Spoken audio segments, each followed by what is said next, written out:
नमस्कार शेतकरी मित्रांनो, नवीन वर्षाच्या सुरुवातीपासूनच कापूस बाजारातून शेतकऱ्यांसाठी काहीसे दिलासादायक संकेत येऊ लागले आहे। मागील 2 आठवड्यात कापसाच्या दरामध्ये झालेली सातत्यपूर्ण वाढ आता बाजारात स्थिर स्वरूप धारण करताना दिसत आहे। सध्या बहुतेक मंड्यांमध्ये कापसाचे भाव 7,700 ते 8,000 रुपयाच्या पातळीवर थांबले आहेत आणि हीच स्थिरता पुढील वाढीचे संकेत देत आहे। त्यामुळे शेतकऱ्यांच्या मनातला मोठा प्रश्न यावर्षी कापसाचे भाव खरोखरच कुठवर जाणार याचे उत्तर शोधणे आज अत्यंत महत्त्वाचे आहे। 1 जानेवारीपासून केंद्र सरकारने लागू केलेल्या आयात शुल्कामुळे देशांतर्गत बाजारात मोठा मानसशास्त्रीय बदल घडला आहे। शुल्क लागू होताच पहिल्या 3 दिवसातच कापूस दरात थेट 200 ते 300 रुपयाची उडी पाहायला मिळाली। मात्र हा केवळ सुरुवातीचा परिणाम आहे।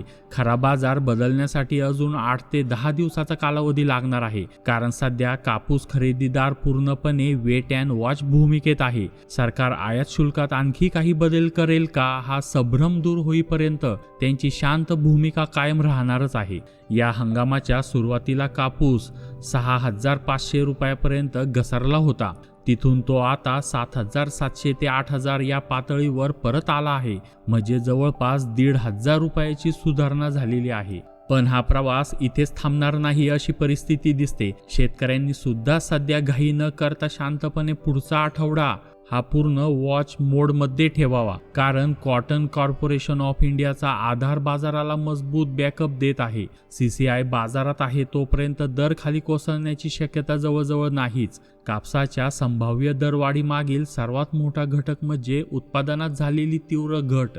सुरुवातीचे अंदाज 290 ते 292 लाख गाठींचे होते, परंतु पिकांची प्रत्यक्ष स्थिती आणि हवामानाचा परिणाम पाहता उत्पादन आता 270 ते 275 लाख गाठीपर्यंत खाली येण्याची शक्यता अधिकच वाढली आहे। उत्पादन घटलं की उपलब्धता कमी होते आणि उपलब्धता कमी झाली की सरकीचे दर वर जातात आणि सरकीचे दर वाढले की कापसाचे दर आपोआप वाढतात।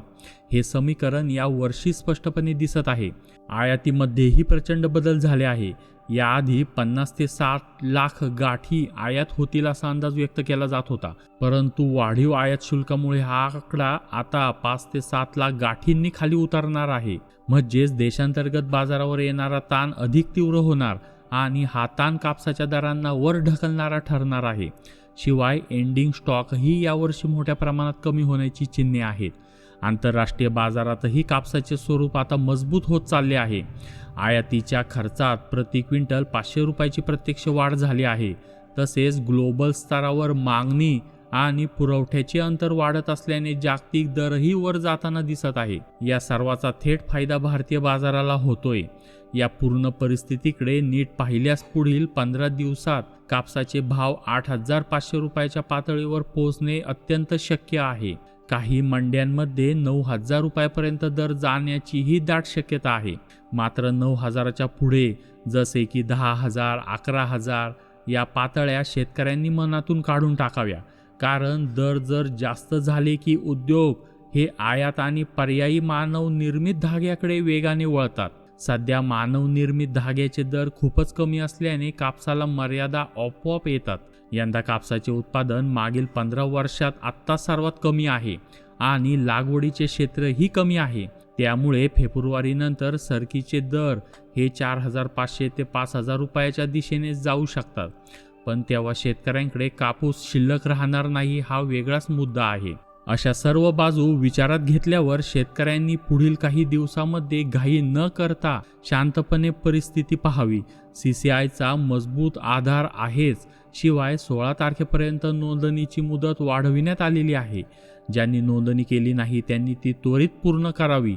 दर वाढण्याची 95% शक्यता आहे, तर फक्त 5% शक्यता ही सरकारी नव्या निर्णयामुळे परिस्थिती बदलू शकते। डॉलरचे दरही 90 रुपयाच्या आसपास असल्यामुळे आयात स्वस्त होणार नाही, त्यामुळे कापूस दर खाली येण्याचा धोका अत्यंत मर्यादित आहे। शेतकऱ्यांनी 8,500 रुपयाचा दर मिळवल्यावर विक्रीचा गांभीर्याने विचार करावा। 9,000 मिळाल्यास उत्कृष्टच, पण त्याहून वरची अपेक्षा ठेवणे चुकीचे ठरेल। आणि प्रत्यक्ष बाजाराशी जुळणारी अशी अपडेट आपल्या चॅनलला पुन्हा मिळवण्यासाठी आता चॅनलला सबस्क्राईब करा आणि बेल आयकॉन क्लिक करा। धन्यवाद।